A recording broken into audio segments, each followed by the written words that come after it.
Hey guys, this is Jeff. How are you doing? Probably not too good if you're here on my Neptune repair page. My goal is to keep you, or more important, your spouse, out of the laundromat.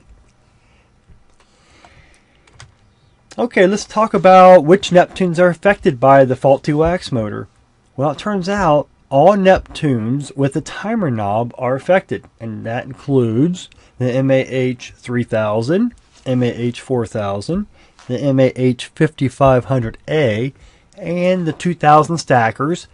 But we have to note, on some of the 2000 stackers, they will have the correct wax motors installed. They had shipped with the proper wax motor. And the way to know the difference is the new design has the black actuator tip, and the old design has the brown colored tip.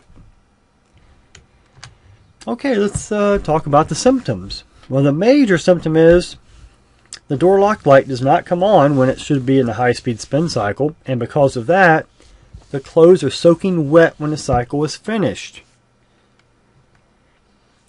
Now, to verify that you have experienced the Q6 R11 failure, you have to look at the control board and see if the R11 resistor is burnt.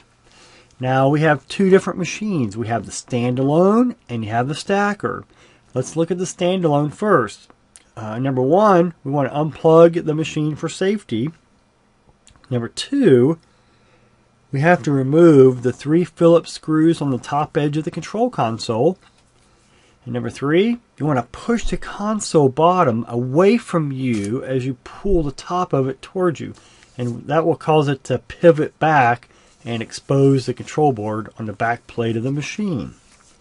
And before you remove the board, you will want to label all your wires and connectors for reinstalling. Okay, let's talk about the stacker. We want to unplug the machine for safety on that one as well. Number two, we want to remove the 2 screws on the top corners. Now this is on the dryer section. On the stackers, your control board is located up on the right corner on the dryer side. So you have to remove 2 screws on the top corners and pull the door frame towards you. And you need to open the door and remove the door frame. Number 4, you want to unscrew the 2 hold down brackets on both sides. Number 5, you unscrew the 2 screws on the top right side of the panel. That's the top panel. Number 6, you want to prop the top panel up, and that should expose your board. And number 7, again, you want to label all your wires and connectors for reinstalling. We don't want to mix up any of the wires. Now here's a photo of the standalone washer with the board mounted to the back panel.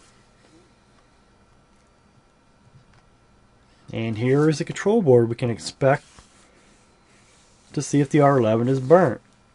And you see the arrow pointing to where the R11 is. It's located just below the left mounting slot. Next, we'll talk about bypass instructions. This will allow you to use your machine so the clothes don't pile up while waiting for your kit to arrive.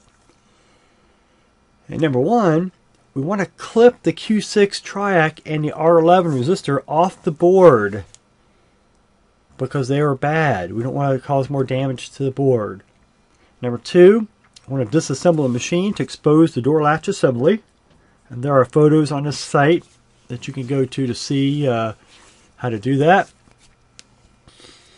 Number 3, we want to jam cardboard in a gap to press the small button on a micro switch. And I'll show you a photo on the next slide.